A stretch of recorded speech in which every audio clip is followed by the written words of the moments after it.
This morning, the Cabinet concluded that because of the extraordinary booster campaign, together with the way the public have responded to the Plan B measures, we can return to Plan A in England and allow Plan B regulations to expire.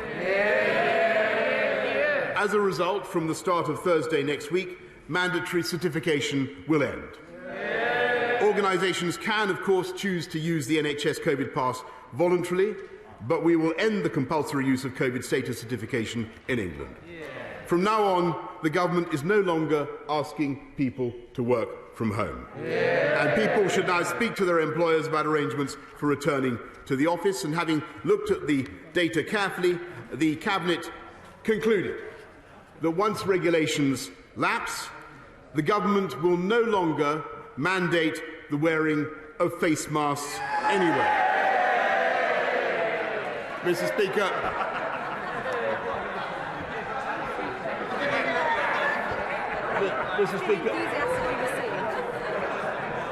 Mr. Speaker, from tomorrow we will no longer require face masks in classrooms, and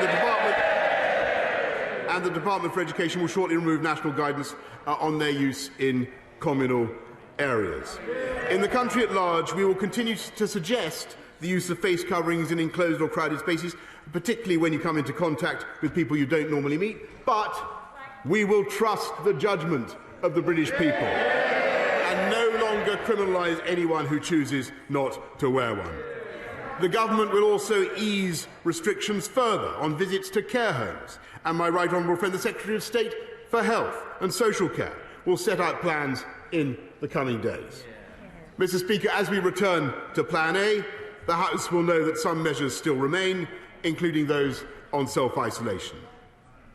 In particular, it is still a legal requirement for those who have tested positive for COVID to self-isolate.